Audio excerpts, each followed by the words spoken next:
कोल्हापूरच्या रसरशीत बातम्या पाहण्यासाठी पहा फक्त NDTV मराठी.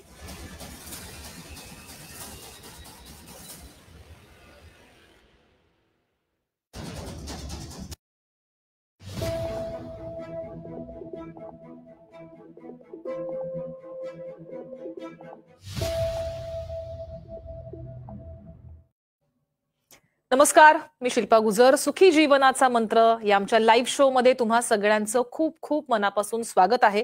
लैंगिक शिक्षण काळाची गरज का आहे याबद्दल गेल्या अनेक आठवड्यांपासून आपण बोलतोय आणि डॉक्टर विजय दहीफळे हे आपल्याला अतिशय सुंदर असं मार्गदर्शन करतायत आणि प्रेक्षकांचं खूप कौतुक आहे, कारण की मग फोन येतात आणि मग काही सांगायची संधी मिळत नाही आणि वेळ असा पटकन संपून जातो.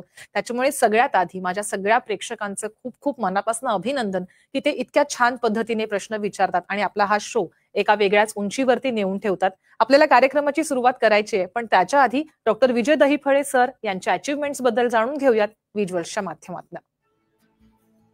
डॉक्टर विजय दहीफळे हे सेक्सॉलॉजिस्ट, अँड्रोलॉजिस्ट आणि यूरोलॉजिस्ट आहेत.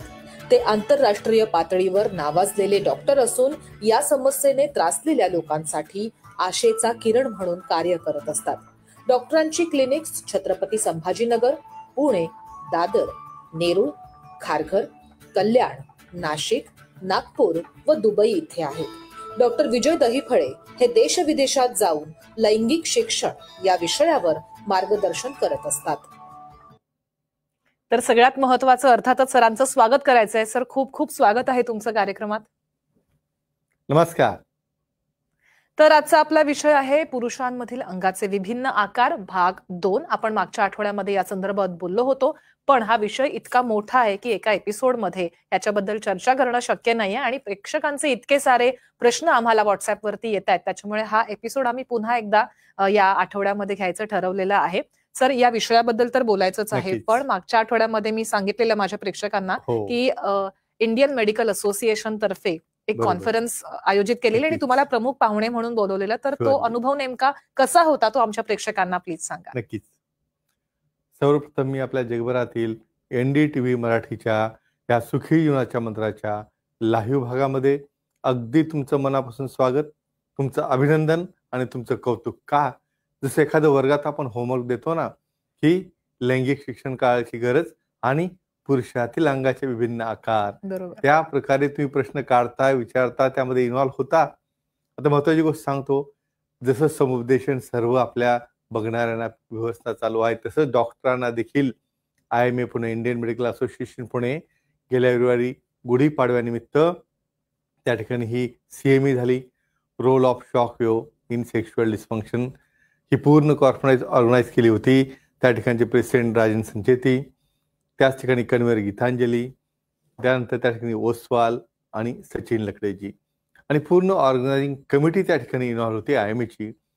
यामध्ये शॉक वेव्स काय असतात, खूप जणांना खरं म्हणजे डॉक्टरांना पहिलं नॉलेज असणं, मग त्या समाजामध्ये आपल्या सगळे जे लाभार्थी आहेत त्यापर्यंत ते पोहोचवणं ही आपली जबाबदारी असते. आणि या ठिकाणी महत्त्वाचं सांगतो तुम्हाला, त्या ठिकाणी लोकांना मेडिसिन घेणं माहीत आहे, मेडिसिनने इफेक्ट नाही आला तर काही व्हॅक्युम थेरपी आहे, इंजेक्टेबल आहे, पण त्या पलीकडे देखील काही त्यामध्ये इरॉनिस प्लेक्स आहेत, वाकडेपणा आहे, गाठी आहेत. अशा केसमध्ये नाराज व्हायचं काम नाही. ह्या लो इंटेन्सिटी शॉक वेव्ह कशा पद्धतीने तो प्लाक म्हणा किंवा कॅल्सिफाईड एरिया हा डिझॉल्व्ह करतात आणि त्यातली कमजोरी म्हणा, पेन म्हणा, वाकडेपणा कसा रिझ्यूम करतात आणि त्या व्यक्तीला त्या डिप्रेशनमधनं, त्या समस्येमधनं कसं बाहेर काढतात त्याचं डेमॉन्स्ट्रेशन देण्यात आलं आणि सर्वांनी अतिशय चांगल्या पद्धतीने त्याचा लाभ घेतला, जेणेकरून समाजाच्या प्रत्येक तळागाळापर्यंत अशा समस्येला न लाजता न बुजता समोर कसं यावं यासाठी हा मंचन आपलं प्रबोधन हे चालू आहे. नक्कीच हे चालू असणार आहे आणि ते खूप गरजेचं आहे आपल्या समाजासाठी. फोन यायला सुरुवात झाली, पण नवीन जे प्रेक्षक जॉईन होत आहेत त्यांच्यासाठी एकदा नंबर सांगते, 022-692-89372, 022-692-89372 हा आपला नंबर आहे. त्याच्यामुळे मनात काही शंका असतील तर नक्की फोन करायचा आहे. पहिला फोन आपल्याला येतोय जळगावहून, दिवाकर आपल्याशी बोलतायत. दिवाकर, तुमचा प्रश्न विचारा. सर नमस्कार. नमस्कार जी, बोला. सर, मला असं विचारायचं आहे की काही जण कानातील रिंग सारखे लिंगाच्या टोकाला रिंग टाकतात, तर ते कशासाठी असते आणि सेफ असते का, याविषयी माहिती पाहिजे होती. नक्कीच अच्छा. दिवाकर, अतिशय छान असा प्रश्न त्यांनी विचारलेला नक्कीच. आहे. आणि हो. उपप्रश्न मला विचारायचा हा. आहे की तुम्ही हा असा प्रश्न विचारलेला आहे की यामध्ये खूप जणांना ह्या गोष्टी असतात का, हो. त्याचं रिझन काय असतं हे माहित नाही. नक्कीच सांगूया तुम्हाला. बघा, तुम्ही विचार करा ऑर्नामेंट्स. बघा, ऑर्नामेंट्स चेहऱ्याला असतात, हो. कानामध्ये असतात, नाकामध्ये नाकात असतात, असतात. पण अवयवामध्ये असतात का, आणि त्याचं कारण, त्याचं विज्ञान काय, सांगूया आपण. नक्कीच. मित्रांनो, या ठिकाणी तुम्हाला लैंगिक शिक्षण काळाची गरज यामध्ये म्हणजे जग कुठं चाललेलं आहे, या ठिकाणी तुमचा ध्येय काय आहे, एक प्लेजर आहे, एक आनंद आहे. तुम्ही चांगलं दिसणं, चेहरा चांगलं वाटणं, पर्सनॅलिटी चांगलं दिसणं. मग या पर्सनॅलिटीमध्ये फक्त चेहराच आला का हो? पर्सनॅलिटी ही पूर्ण तुमच्या डोक्यापासून खाली नखशिखांत पायापर्यंत असते. तुमचे पर्सनल पार्ट अट्रॅक्टिव्ह दिखावे, म्हणून त्यामध्ये काय असतं, बऱ्याचदा तुम्ही टॅटो पाहता बघा. मला वाटतं शिल्पाची टॅटो हो काढण्याची सर, हो, खूप हो. क्रेज आहे. खूप क्रेज आहे. पण त्या टॅटो बद्दल मी एक सांगतो की टॅटो सुद्धा अतिशय असेप्टिक आणि अतिशय क्वालिफाईड व्यक्तींकडनं आणि स्टराईल ॲटमॉस्फिअर का काढावं, कारण टॅटोमुळे देखील काही जणांना HIV स्प्रेड होत असतो. हो. या ठिकाणी पिअर्सिंग म्हणजे काय, तर आपला ग्लास पेनिस जो असतो समोरचा गलाकार भाग, त्या ठिकाणी प्लॅटिनम म्हणा, बऱ्याचदा गोल्ड म्हणा किंवा काही डायमंडचे म्हणा, हे का टाकले जातात, तर त्या ठिकाणी एक प्लेजर मिळण्याचं एक उदाहरण देतो तुम्हाला. काही प्रोटेक्शन हे डॉटेड असतात, काही प्रोटेक्शन हे रिब्ड असतात.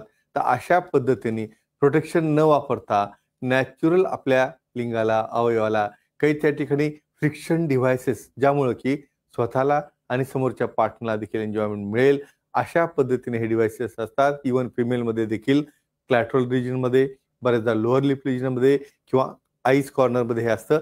हा एक सुंदरतेचा भाग आहे. पण महत्त्वाचं काय, या ठिकाणी हायजीन.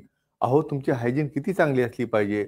नॅचरली जेव्हा तुम्ही पिअर्स करता त्या ठिकाणी बॅक्टेरियल इन्फेक्शन किंवा इतर काही होऊ नये म्हणून काळजी घेऊ शकत असाल तरच अशा गोष्टी करणं आवश्यक असतं. नाहीतर आपण करायचं एका कामासाठी आणि दुसरं इन्फेक्शन पेन जर झाला त्याचे रिझल्ट वेगळे असतात. नक्कीच. म्हणून हायजीनला किती महत्व आहे. जसा तुमचा चेहरा, तसा तुमचा बॉडीचा प्रत्येक पार्ट हा महत्वाचा असतो. नक्कीच सर, आपल्याला आणखी एक फोन येतो आहे. परभणीहून आपल्याशी बोलतायत संजय पाटील. संजय, तुमचा प्रश्न विचारा. नमस्ते सर. नमस्ते जी, बोला. पेनाइल स्प्लिंट काय असतात आणि त्याने लिंगाची लांबी वाढते का आणि ती कशी, त्याबद्दल सांगा सर. तुमचं वय सांगा मला. वय किती आहे 30 तुमचं? सर. 30 आहे. चला, व्हेरी गुड. खूप छान प्रश्न आहे आणि तुम्हाला नक्की उत्तर देऊ या ठिकाणी. किती पेनाइल. क्युरिओसिटी आहे. Yes. नाक लांब पाहिजे ना, खरंय. बरोबर आहे. मग खरंय. तसाच तोही पार्ट आहे. कुठंतरी सायकोलॉजिकली बरेच साईट्स म्हणा किंवा बरेच ज्या व्हिडिओज म्हणा, चित्रफिती म्हणा, त्यात पाहिलेलं असतं की माझी साईड मुझी पाहिजे. मग हे स्प्लिंट काय असतात सांगूया आपण. नक्कीच. हे बघा, तुमची रिक्वायरमेंट, तुमचा मिळणारा आनंद आणि तुमचा पार्ट कसा असावा. छानपैकी तुम्हाला हनुवटी छान पाहिजे असते, नाक छान पाहिजे असतं, डोळे छान पाहिजे असतात. त्याच पद्धतीने तुमचे पर्सनल पार्ट देखील इक्वली तेवढेच महत्त्वाचे आहेत. पेनाइल स्प्लिंट काय करतात, त्या ठिकाणी एक स्पेसिफिक ट्रॅक्शन असतं. म्हणजे लिंगाला एक पाठीमागे रिंग असते, एक समोर रिंग असते आणि स्क्रूनी त्याला असं डेली टाईट केलं जातं, ज्यामुळे की पेनिस स्ट्रेच होतं. स्ट्रेच झाल्यानंतर नवीन इपिथेलियम, नवीन फायब्रोजेनेसिस, नवीन टिश्यूज तयार होतात आणि हळूहळू गर्थ आणि लेंथमध्ये फरक पडतो. पण तज्ज्ञ सेक्सॉलॉजिस्ट यांच्या मार्गदर्शनाखाली ते करावं. कारण का, ॲडिशनल अशा केसेसमध्ये नवीन टिश्यू टाकण्यासाठी पी-शॉट थेरपी देखील वापरली जाते. याचं विस्तृत विवरण आपण ह्या अर्ध्या तासात पाहणार आहोत आणखी. नक्कीच. मला वाटतं संजयजी यांनी जो प्रश्न हो. विचारलाय त्याच्यामुळे बऱ्याच जणांना याचा हो, फायदा मिळणार आहे. मिळाला. कारण आणि की असं असतं विचारायचं का? सगळ्यांनाच असतं, करेक्ट. पण विचारायची म्हणजे नक्कीच. धजावत नाही. पण हे सहभागी होतात, खरंय. विचारतात. आणि हे बघा, तुम्ही आणखी परत महत्वाचं सांगतो की न लाजता न बुजता या ठिकाणी का तुम्हाला सांगायचंय की हे स्वतःसाठी नाही, स्वतः प्लस आपला समोरचा पार्टनर. तुम्ही जर विचारलं मला सुंदर कोणासाठी दिसायचं, एक तर स्वतःसाठी असतंच, ती एक पॉझिटिव्ह पर्सनॅलिटी असते, पण त्याचबरोबर आपल्या पार्टनरला देखील तुमचं एक अट्रॅक्शन असावं, म्हणून ही गोष्ट अस्तित्वात असते. नक्कीच. आपल्याला आणखी एक फोन हरकत येतोय. कल्याणहून आपल्याशी बोलतायत जाधव. जाधव, तुमचा प्रश्न विचारा. मॅडम नमस्कार. नमस्कार. नमस्कार जी, बोला. सर नमस्कार. सर, मी तुमच्याकडे 2 टाइम आलो. ओके. माझं वय 62 आहे. 65, बरोबर. तरी थोडा रुपयातना 20 पैसे हा, एकदम हे व्हायचं, पण तुमच्याकडे मी आल्यानंतर ओके. माझं एकदमच म्हणजे ते काही कामच नाही करत आणि ऑटोमॅटिक एक मला आठवण आली की माझं लिखेत होतं ऑटोमॅटिक. बरं बरं. मला एक महत्वाचे 2-3 आणि तुम्ही गोष्टी तुम्ही सांगा. औषध पण देताना हो, हो, हो. एकदम जुने म्हणजे 2-2 वर्षाची हो, औषध हो, हो. देता तुम्ही, त्याच्यामुळे आता हे पण बघा, side effect होतो हे बघा मला. ह्यामध्ये काय होतं तुम्हाला सांगतो, की अशा केसमध्ये मेडिसिनला लिमिटेशन किंवा गोष्टीच असतात. समजा असं नसतं तर तुम्हाला पुढच्या थेरपी, पी शॉर्ट थेरपी, नंतर व्हॅक्यूम थेरपी, पेनाइल इम्प्लांट का निघाले असते? तर जोपर्यंत तुम्ही फॉलोअपला जाणार नाहीत, तर अशाच प्रकारची 30 ट्रीटमेंट घेऊन बरेच जण मला इफेक्ट आला नाही, मला रिझल्ट आला नाही. अहो, एखादा समजा पूल तुटलेला असेल, त्यातनं माझी गाडी जाणार ना तुमची. मग त्या ठिकाणी तुमच्या रक्तवाहिन्या गेल्या, तुमचं वय वाढलं, तुमचा चष्मा लागला, जसं काठी लागली, तर अशा लोकांना मेडिसिनल ट्रीटमेंटचा काही रिझल्ट येत नसतो. मग तेच तुम्ही रिपीट करून घेत राहिले, कदापि कसाही रिझल्ट तुम्हाला येणार नाही. आता तुमचं फिटनेस आहे P short therapy, vacuum therapy किंवा तुम्हाला इम्प्लांट लागेल. त्यामुळे किती जरी तुम्ही रिपीट सांगितली मला मेडिसिन काम करत नाही, तर का करत नाही? तर वयामुळं हार्मोन डाऊन झाले, लिंगाचा सप्लाय गेला, वाहिन्या ब्लॉक झाल्या. तर आता त्याला पुढच्या ट्रीटमेंटसाठी तुम्ही फॉलोअपला येणं आवश्यक आहे. आणि जोपर्यंत फॉलोअपला येणार नाही, तुम्ही ह्या स्थितीमध्ये राहणार. हे सर्वांसाठी माझं सांगणं आहे की जो काही आहे तुम्हाला रिझल्ट तो ऍक्सेप्ट करून त्या ठिकाणी तज्ज्ञांना सांगणं, त्याच्या पुढची ट्रीटमेंट काय लागते ती घेणं आणि नंतर त्याला रिझल्ट देणं. मी तर नेहमी सांगतो ना, रामबाण उपाय. शेवटी इम्प्लांट जर टाकलं ना तुम्हाला, माझ्याकडे 85 वर्षापर्यंत तुम्ही तर पासच सांगताय, 85 वर्षापर्यंत तुम्हाला ताठरता इरिक्शन आणि तुम्ही ऍक्टिव्हिटी करू शकता. म्हणून परत सांगतो, तज्ज्ञांना परत घ्या, भेटा, सल्ला घ्या. मला वाटतं त्यांना हा प्रॉब्लेम येणार नाही. नक्कीच हे सांगणं आवश्यक असतं का? डिफॉल्टर फॉलोअपच घ्यायचा नाही. खरंय. म्हणजे तुम्हाला एखादी गोष्ट दिली, ती दिल्यानंतर फॉर एक्झाम्पल सांगतो, तुम्हाला चष्मा टाकला आणि तुम्ही जर म्हटलं की एकदाच चष्मा टाकायचा आणि तो नंबर निघाला पाहिजे, होईल का? नाही. त्याला वेगवेगळे अँगल आहेत, ऍक्सिस आहे, बदलणं आहे, फॉलोअप आहे. म्हणून सर्वांना सांगणं आहे की सेक्शुअल डिस्फंक्शन हा आजार नाही, हा लाईफस्टाईल डिसऑर्डर आहे. चांगला एकदम फिट असणारा माणूस आहे आणि त्यांनी इच्छाच तयार नाही केली, मग त्याला आपण आजारी म्हणायचं? तर हे सर्वांना का सांगणं आवश्यक आहे की अशा पद्धतीने आतच ते थांबतात आणि रिझल्ट आला नाही म्हणून त्या स्टेपच्या पुढे जात नाहीत. त्या सर्वांनी पुढे येऊन पुढची ट्रीटमेंट घ्यायला पाहिजे. नक्कीच पाहिजे. आपल्याला आणखी एक फोन येतोय. सायली आपल्याशी बोलतायत. सायली, तुमचा प्रश्न विचारा. सर, पेनाइल स्लीव काय असतात आणि त्याने लिंगाचा आकार मोठा होतो का, याबद्दल सांगा सर. अच्छा, पेनाइल स्लीव बद्दल विचारताय तुम्ही, बरोबर आहे. ठीक आहे, काही हरकत नाही. बघा ह्या किती वेळ, आता हे बघा, आता हे जे आता 62 वर्षीय व्यक्ती होते, कुठल्याच प्रकारे इरेक्शन नाही, मेडिसिन काम करत नाही, पार्शियली ते म्हणतात पार्शियली होतं, इच्छा येते आणि मी डाऊन होतो. आता पेनाइल स्लीव कसे काम करतात सांगतो मी. प्रत्येक केसला वेगवेगळी ट्रीटमेंट आहे, प्रत्येक व्यक्ती ही वेगळी असते. सेम औषध सेम व्यक्तीमध्ये वेगवेगळ्या पद्धतीने काम करतं.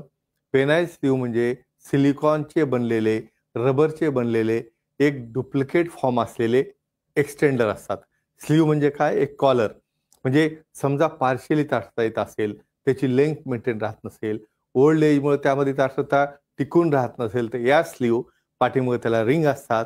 तर पेनिसच्या बेसला, स्क्रोटमच्या बेसला अटॅच केल्या तर तुम्हाला सेम ओरिजिनल लिंगाचं कलिंग दिसतं आणि तुम्ही परफॉर्मन्स करू शकता. तर नक्कीच ही तात्पुरत्या स्वरूपामध्ये लेंथ वाढवण्यासाठी एक प्रकारचं डिव्हाइस पण सेक्सॉलॉजी सांगतील, त्या सल्ल्यानेच ते घेतलं पाहिजे. का?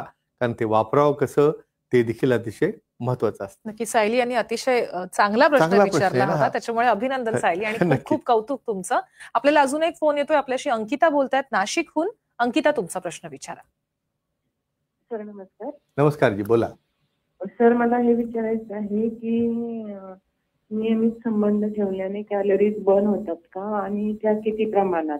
आणि दुसरा एक प्रश्न आहे की जर दररोज संबंध ठेवले तर शारीरिक थकवा जाणवतो का, त्याबद्दल सांगा.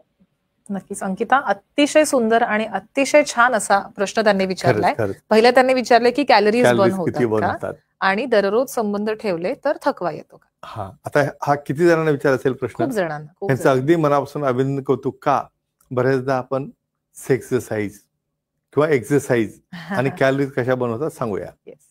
निसर्गाने ही ऍक्टिव्हिटी बनवताना ही फक्त एक तुम्हाला प्लेजर मिळावं हा तर एक भाग झालाच, पण त्या प्लेजर सोबत तुमचं स्वास्थ्य मेंटेन राहणं आवश्यक असतं.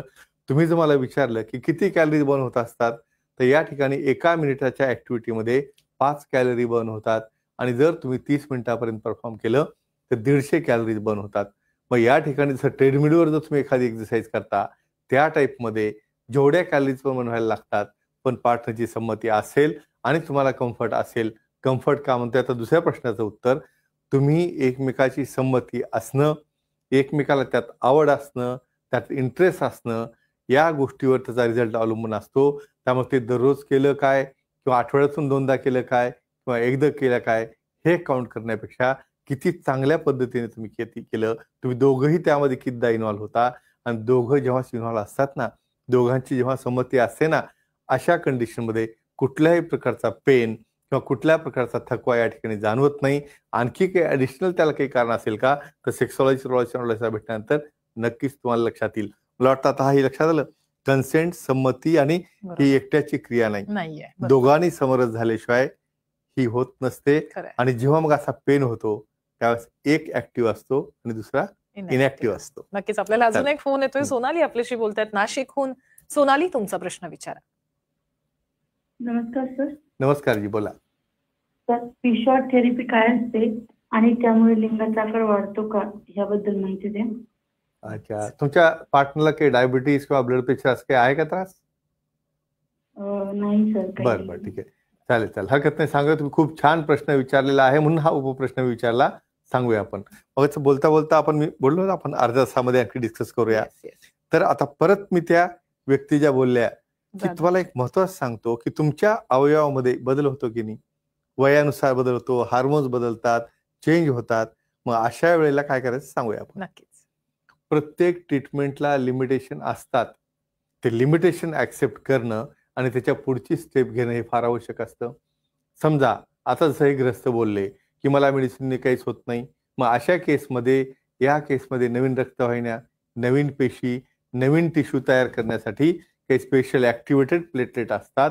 त्या प्लेटलेट तुम्हाला सेंट्रिफ्यूज करून फ्रीज आणि थ्रॉ टेक्निकनी त्या ठिकाणी इंजेक्ट केले जातात. कार्पोरा म्हणजे लिंगाचा जो सिलेंडर 2 असतात त्यामध्ये, ते इंजेक्ट केल्यानंतर न्यूरोजेनेसिस, निओफायब्रोजेनेसिस, निओवास्क्युलोजेनेसिस ह्या गोष्टी घडतात. नवीन वेसल वाहिन्या बनतात.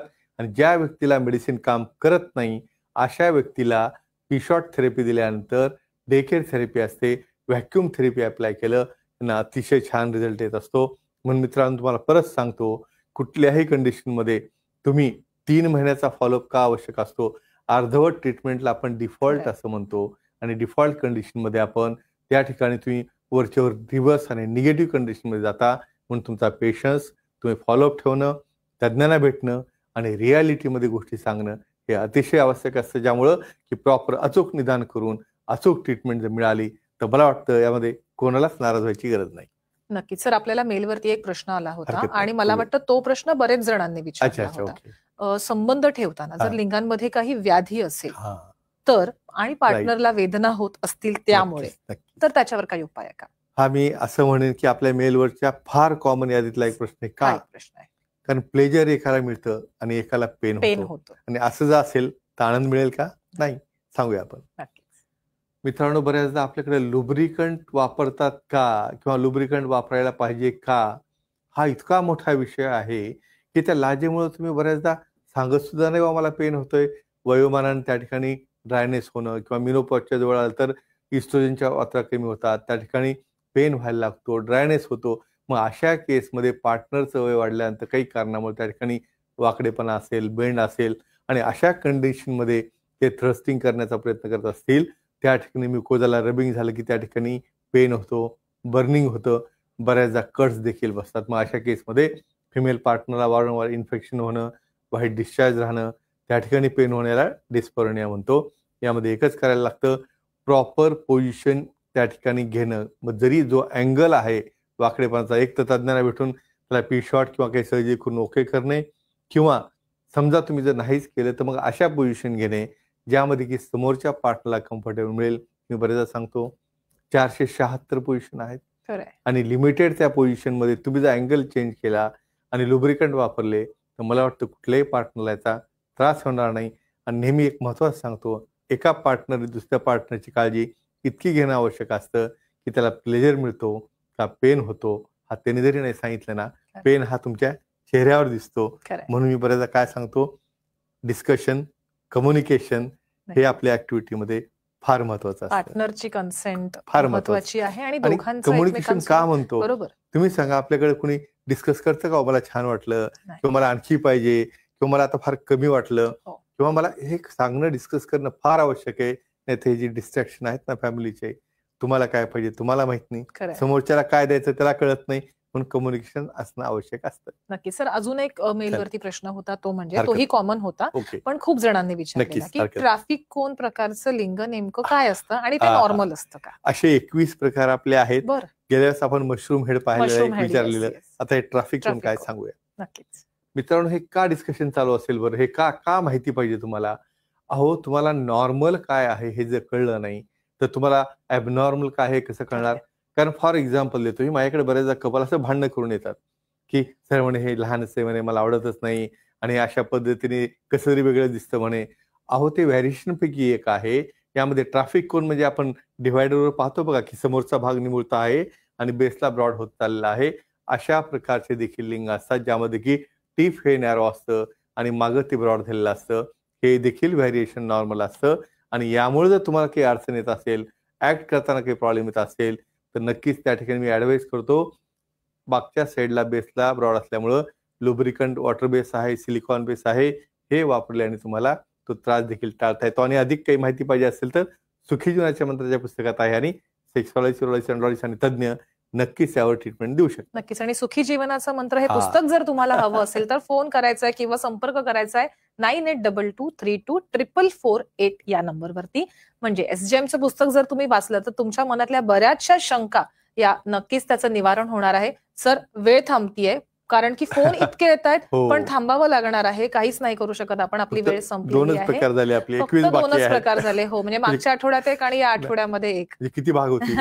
खूप भाग होते. आपले सुज्ञ आपले दर्शक जे आहेत ते इन्व्हॉल्व होतात, त्यांचं परत अभिनंदन. आणि तुम्ही काही सांगू शकता? नक्कीच. माझ्या सगळ्या प्रेक्षकांचं खरं तर खूप अभिनंदन आणि खूप कौतुक की ते इतके सुंदर प्रश्न विचारतात. आणि अजून एक महत्त्वाचं मला सांगायचं ते म्हणजे आपण मागच्या आठवड्यामध्ये विनर अनाऊन्स केलेले आहेत, त्याच्यामुळे आजचा पहिला आठवडा आहे. पुढचे 4 सलग स्क्रीनशॉट तुम्हाला काढायचे आहेत. जर तुम्ही टीव्हीवरनं बघत असाल तर फोटो काढायचे आहेत आणि जर मोबाईलवरनं आमचा शो बघत असाल तर तुम्हाला स्क्रीनशॉट्स पाठवायचे आहेत. व्हॉट्सअपच्या नंबरवरती दोघांचे क्लीन फोटो तुम्हाला पाठवायचे आहेत आणि सुखी जीवनाचा मंत्र हे पुस्तक तुम्हाला घरपोच गिफ्ट स्वरूपामध्ये मिळणार आहे.